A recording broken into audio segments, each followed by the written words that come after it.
My life took an unexpected turn when my husband walked in on me in a compromising situation with another man. The aftermath of that moment was nothing short of catastrophic. His immediate reaction led to a 5-year jail sentence, my family's disdain, and my overwhelming self-loathing for shattering the image of our seemingly perfect family. I often find myself lost in thoughts of regret, repeating the same self-condemning mantra late into the night, especially when the silence in my once happy home becomes too loud to bear. My children, who were once the center of our universe, are no longer here. My ex-husband despises me with every right to do so, and my immediate family is torn apart. I never managed to forgive myself for the selfish act I committed back in 2015, right after turning 39. I now confess that I took my ex-husband for granted. He had always shown me love, complimenting my beauty daily and seeking intimacy regularly. He treated me as an equal, not a queen or princess, for we were partners in the truest sense. Our journey started in high school, and we remained each other's sole and steadfast companion. Everything felt just right. My family adored him, and my brother looked up to him as a role model. He had helped countless people in difficult situations, always the one they called when in trouble. Through the years, he proved himself to be a good man. We were blessed with 2 strong-willed sons, who, at the time of this incident, had grown into 2 wonderful young women. But over time, I let myself go, feeling self-conscious about my weight. He continued to tell me I was beautiful, even as we encountered few arguments that were usually about our physical relationship, or rather, the lack thereof on my part. It wasn't that I didn't want to connect with him in that way, but my mood often just didn't align. He understood, and we communicated openly about our desires. However, when I turned 39, my birthday party revealed a new version of myself. I had spent an entire year at the gym, practicing yoga and Pilates, and had managed to transform my body from 180 to 135 pounds. It was a remarkable achievement, especially for someone who had always been a bit heavier. My ex-husband also began his fitness journey, shedding pounds and toning his body, going from 260 to 225. His desire for me only intensified, and he couldn't keep his hands off me. We went on dates, danced, and took regular walks. He continued to be a supportive partner around the house, and his eyes always conveyed his love and longing for me. It was incredible to think that even after 2 decades together, he still looked at me with such desire, something any woman would cherish. But despite all this, for reasons I couldn't explain, I still found myself unable to reciprocate his affection during that time. I initially attributed my decreased sexual desire to early menopause. Our physical intimacy had dwindled to about 3 times a month, and I was usually a one-and-done kind of person. In contrast, my husband's desire for more was unrelenting. He even suggested couple counseling as a solution, but I stubbornly declined, allowing my selfishness to cloud my judgment. The turning point arrived when a new manager joined my office a few days after my birthday. He was a bit younger and undeniably handsome, and for some inexplicable reason, he developed an interest in me. I initially brushed off his advances, but as time passed, my indifference transformed into casual conversation. Eventually, he started flirting, and I revealed my wedding ring. Yet, after 2 months of constant flirting, I found myself reciprocating, sharing details of my life with him, and, to my dismay, thinking about him more and more. In hindsight, I realized it was the beginning of an emotional affair, but at the time, I was caught in a whirlwind of emotions. My husband began to sense that something was amiss. We had a heated argument about it, which, in my mind, began when he tried to kiss me. I unintentionally made a disgusted face, not directed at him but rather at the thoughts of this other man who occupied my mind. A week after that incident, I decided to meet the new manager at a cafe with the intention of telling him to stay away, that I couldn't continue this. However, before I could utter a word, he kissed me, and my thoughts went blank. That marked the commencement of our 6-month affair. During this time, I found myself doing things with this man that my ex-husband had longed for. I was more eager, more willing, and constantly in the mood. It felt like a new and exciting experience, and as a result, my intimacy with my husband suffered. Although we did have occasional encounters, my behavior toward him grew increasingly critical and belittling, and I'm filled with shame when I reflect on how I treated him during that period. It wasn't until my brother came to visit and revealed that my ex-husband had confided in him about his deepening depression and thoughts of separation that I snapped out of it. He believed that I no longer loved him and that he was falling out of love with me. This revelation jolted me back to reality. I immediately ended the affair, resigned from my job, and resolved to make my husband feel loved and wanted again. I had resolved to fix my marriage, to become a better wife, but the universe had other plans. One day, my affair partner unexpectedly showed up at my house, carrying a box of office belongings I had requested. We spoke briefly. He sought answers, questioning what he had done wrong. I told him I needed to mend my marriage and asked him to leave. However, he pleaded for one last encounter, and foolishly, I agreed. We retreated to the guest room, where our liaison took a tragic turn. I lost track of time in the heat of the moment. Suddenly, my affair partner jerked back violently, and there was a deafening bang. As I sat up, I saw my ex-husband standing there, his eyes bloodshot, tears streaming down his face, lips trembling with pain. My affair partner lay on the floor, and there was a gaping hole in the wall. In the chaos that ensued, my ex-husband and affair partner clashed violently. I screamed, trying to intervene, but desperation led me to jump on my ex's back, resulting in me being thrown to the floor. Everything blurred for a moment. When I regained clarity, my ex-husband had my affair partner pinned down, and he was on the phone, his face a mask of determination. Moments later, the police arrived, handcuffing my ex-husband, while paramedics tended to my severely injured affair partner, who needed reconstructive surgery on his face. At the hospital, I faced a barrage of emotions from my family: my father's silent, shaming gaze, my brother's furious accusations, and my mother's misguided attempts at comfort, which only fueled my father's anger. My affair partner's wife also confronted me, revealing a truth I had been oblivious to: he was married. This revelation added another layer of guilt and remorse. In the aftermath, my boys stayed with their grandparents, refusing to talk to me. My daughters were equally distant. My ex-husband, too wounded to see me, refused my attempts to visit him in jail. Despite my brother's efforts, he ensured my ex was transferred to a correctional facility, where he would serve his sentence, a stark reminder of the irreversible consequences of my actions. To keep an eye on my ex-husband during the trial, I asked my brother if he could relay a message for me. His response was bitter, telling me to go to hell. The trial marked the first time in 3 months that I saw him, and the anger in his eyes cut deeper than anything I had ever experienced. Even in our angriest moments, he used to look at me with love, but during the trial, it was pure hatred. Overwhelmed by the emotions, I excused myself to the restroom to cry. As the trial days passed, I was forced to recount my affair in agonizing detail for everyone in the courtroom to hear. When I mentioned the duration of the affair, my ex-husband looked utterly crushed, and my father stood up and walked out in disgust.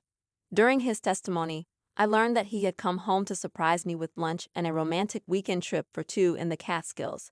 He had meticulously planned a romantic getaway, only to walk in on us, and his reaction was visceral. He later explained that, upon seeing us together, the affair partner ordered him to step aside, and my ex-husband snapped. He violently beat the affair partner, only stopping when he tossed me away. My ex-husband quickly called 911, and the courtroom played the recording of his voice, filled with pain and sobs, as he followed the operator's instructions. It was a heart-wrenching moment. The affair partner couldn't verbally testify and was heavily medicated, so they displayed images of his injuries, which made me physically ill. I felt responsible for this man's severe injuries, as my ex-husband had smashed his eye socket, cheekbones, and destroyed his jaw to the point where the bone fragments were too small to reconstruct. My ex-husband was subsequently charged with a third-degree felony and sentenced to 7 years. This decision led to protests from my sons and anguished cries from my daughters and his family, a sound that still haunts me. The first 3 months that followed were torturous. I was sued by my affair partner's wife for alienation of affection. and my ex-husband filed for divorce. My eldest son moved out, while the other son withdrew into his room, and my twins rebelled fiercely. My former sister-in-laws physically attacked me in a store, and my ex-husband's mother spat in my face when I tried to apologize to her. My father and brother refused to speak to me, and even my lifelong friends were divided over the situation. I eventually had to find a new job since there was no money coming in, and I had almost depleted our savings. I was essentially blacklisted in my field due to the negative publicity surrounding the trial, so I resorted to working in retail and took on a seasonal position as an H&R Block adjuster during the tax rush. I came perilously close to losing our home, and my ex-husband refused to allow me to visit him. Every letter I sent was returned unopened, and crying in the shower became almost a daily ritual. My parents' marriage was strained as my mother persistently defended me, while my brother continued to ignore my existence. It was a bleak time, and even my lifelong friendships began to crumble. Dark thoughts of ending everything began to creep into my mind, contemplating a way out of the unbearable pain. I carried the weight of guilt on my shoulders, watching my belongings disappear as I drifted into isolation. The burden became too much to bear, eventually leading me to seek help from a therapist. She didn't mince words. She scolded me, telling me that I had grown complacent in my relationship with my ex-husband. I hadn't seen him as a husband but more like a friend with benefits, and I had treated him as such. She was right. I had taken him for granted. Nearly a year had passed, a year of silence from my children. When I cooked dinner, they would quietly collect their food and retreat to their rooms, refusing to even glance in my direction. I had my share of meltdowns, begging them to speak to me, but it was met with silence. My brother got married, and I wasn't invited, though my kids were. I continued trying to visit my ex-husband, hoping he would add me to the visitor list, but I was consistently denied access. My letters remained unanswered, plunging me further into depression. Then, out of the blue, my brother showed up at my house. It was the first time he had visited since the trial, and he was clearly unhappy. He came to scold me, emphasizing that my ex was in the infirmary after a violent incident. An inmate had attempted to sexually assault him in his cell, resulting in my ex-husband getting stabbed in the stomach and the inmate suffering a broken spine. My brother's words cut deep, and I cried for days, acknowledging that in many ways I was responsible for this outcome. I made persistent efforts to visit my ex in the infirmary and continued writing letters, but they were consistently returned. For 4 more years, I tried to reach out to him, with no success. Thankfully, our children visited their father frequently, and it was through them that I learned he had been placed in protective custody by my brother after the attack. Over the years, my eldest attended the same college as my ex-husband and pursued the same major, but he only maintained contact with his siblings. He had no desire to speak to me or visit our house during the holidays, choosing instead to spend time with his grandparents. My other son followed a similar path, going to the same college and refusing to contact me. As for my twins, they were hard on me, but their visits to their father improved their mood. Whenever they became excessively rebellious, their uncles stepped in to set them straight. My brother and I still hardly spoke, despite my attempts to reach out. I even tried to visit his wife when they had their first child, but I was asked to leave. My mother continued to keep me informed about the happenings in their lives, while my father maintained his refusal to acknowledge me. Then, at the beginning of May this year, my children returned home, seemingly happy, a rare sight that brought a glimmer of hope. I didn't understand why, and at that point, I didn't even care. My children were back home for 4 months, and I did everything in my power to show them how sorry I was. Although I was mostly ignored, they were talking to me, and those conversations brought immense joy. Finally, I was able to know what was happening in their lives. My eldest had been dating a woman for over a year. My second-born was excelling on a college track team, and even my girls were starting to talk to me again. Witnessing their smiles, hearing their laughter, and sharing meals together felt like a cherished dream I never thought I'd experience again. I missed those moments deeply. Towards the end of August, I was eagerly preparing for the twins' first day of their senior year, which also happened to be their 18th birthday.